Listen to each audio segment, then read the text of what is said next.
నమస్తే, welcome to YoYo TV. Jubilee Hills ఉప ఎన్నిక పోరులో 3 పార్టీల ప్రచారం అయితే జోరుగా సాగుతూ ఉంది. సో మరి ఈ ఉప ఎన్నికలో ఏ పార్టీ గెలవబోతుందనే ఉత్కంఠ రాష్ట్రం అంతటా ఎదురు చూస్తూ ఉన్నారు. సో మరి ఈరోజు బీజేపీ ఆధ్వర్యంలో మెగా పాదయాత్ర అనే కార్యక్రమం పెద్ద ఎత్తున నియోజకవర్గం మొత్తం నిర్వహించారు.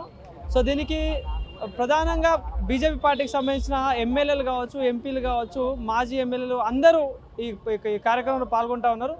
సో ప్రస్తుతం మనం జవహర్ నగర్ కాలనీ దగ్గర అయితే ఉన్నాం. సో మనతో పాటు మాట్లాడడానికి బండారు విజయలక్ష్మి గారు అయితే ఉన్నారు. సో ఈ ప్రోగ్రాంలో పెద్ద ఎత్తున కూడా కార్యకర్తలు కావచ్చు, బీజేపీ అభిమానులతో పాల్గొంటూ ఉన్నారు. మాట్లాడదాం ఒకసారి. అక్క నమస్తే.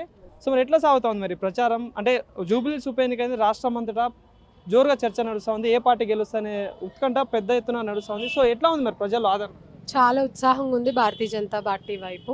అంటే ఇరు రాష్ట్ర పార్టీలని ఇక్కడ టీఆర్ఎస్ కానివ్వండి, కాంగ్రెస్ కానివ్వండి, ప్రజలు ఆల్రెడీ అవకాశం ఇచ్చి వాళ్ళ పనితీరు చూస్తున్నారు.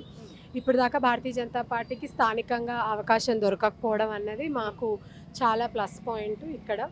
కాబట్టి అదేవిధంగా ఇక్కడ జరుగుతున్న ప్రచారం కూడా చాలా ఉత్సాహంగా జరుగుతుంది. సో అంటే ప్రధానంగా జూబ్లీహిల్స్ అనేది పేరుకే జూబ్లీహిల్స్ కానీ చాలా వరకు స్లమ్ ఏరియాస్ ఉంటుంది. సో 10 ఏళ్ళు బీఆర్ఎస్ గవర్నమెంట్ అభివృద్ధి చేసిన వాళ్ళు చెప్తా ఉన్నారు, కాంగ్రెస్ పార్టీ 2 ఏళ్లలో వీళ్ళు అభివృద్ధి చేసిన వీళ్ళు చెప్తా ఉన్నారు. సో ఏంటి ప్రజల్లో నిజంగా ఈ అభివృద్ధి అనేది కనిపిస్తూ ఉందా? అంటే ప్రజలు అట్లా కనిపిస్తే ఈరోజు వర్షం పడితే గుంతలు కనిపించవు, రోడ్లు ఇట్లా మట్టి రోడ్లలాగా కనిపించవు, బురద కనిపించవు.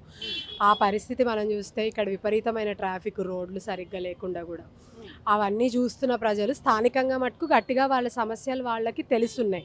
అందుకే భారతీయ జనతా పార్టీకి అవకాశం ఇస్తారు అన్న నమ్మకం మాత్రం నాకు బలంగా ఉంది. అంటే ఒక పక్క బీఆర్ఎస్ పార్టీ ఏమో కాంగ్రెస్ బీజేపీ ఒకటే జూబ్లీహిల్స్ పోరులో అంటా ఉంది, కాంగ్రెస్ పార్టీ బీఆర్ఎస్ బీజేపీ ఒకటే అంటా ఉంది. ఈ 2 పార్టీల మాటలను ఎట్లా చూస్తారంటే? మేము ఎవరితోటి జత కట్టింది కాదు, ఎక్కడ కూడా అంటే లోపాకార ఒప్పందంతో రాజకీయాలు చేసే పార్టీ భారతీయ జనతా పార్టీ కాదు. చాలా స్ట్రైట్ ఫార్వర్డ్గా ఒక్కళ్ళమే ఎన్నికలకి పోతూ మాట్లాడుతూ ఉన్నాము.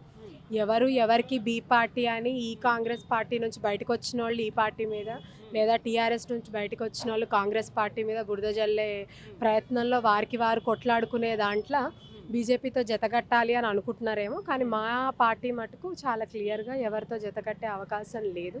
భారతీయ జనతా పార్టీ సింగిల్గానే ఒక రాజకీయ శక్తిగా ఎదుగుతుంది అని బలంగా నమ్ముతా ఉన్నాం. అంటే ఎట్లాంటి సమస్యలు బయటకు వస్తూ ఉన్నాయి? అంటే ప్రజల్లో తిరుగుతూ ఉంటే ఏమేమి సమస్యలు బయటకు వస్తాయి?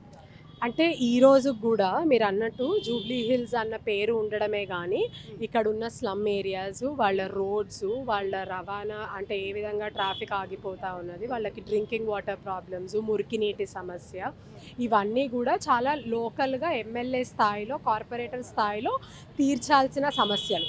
అట్లాంటి 2 కూడా టీఆర్ఎస్ 10 ఏళ్ళు ప్రభుత్వంలో ఉన్నా, కాంగ్రెస్ ఇప్పుడు వచ్చి 2 ఏళ్ళ అధికారంలో ఉన్నా కూడా వాళ్ళు ఇచ్చిన రాష్ట్ర స్థాయి హామీలు కానీ, టీఆర్ఎస్ ఉన్నప్పుడు వాళ్ళు చేసిన ఎట్లాంటి అభివృద్ధి కూడా ఇక్కడ లేకపోవడము ప్రజలు బాగా గట్టిగా వ్యతిరేకిస్తూ ఉన్నారు. అంటే మీ అభ్యర్థి మొన్న జరిగిన ఎలక్షన్లో కొంత ఓట్లతో అంటే ఓడిపోవడం జరిగింది. సో మరి ఈ ఎలక్షన్లో ఎట్లా ఉండే ప్రజలు మద్దతు ఇచ్చే ఛాన్సెస్ కనిపిస్తా ఉన్నాయి? ఎట్లా ఏం చెప్తారు? దీపక్ రెడ్డి గారికి అప్పుడు అంటే స్థానిక ఎలక్షన్స్ అయినప్పుడే 25,000 ఓట్స్ వచ్చినాయి.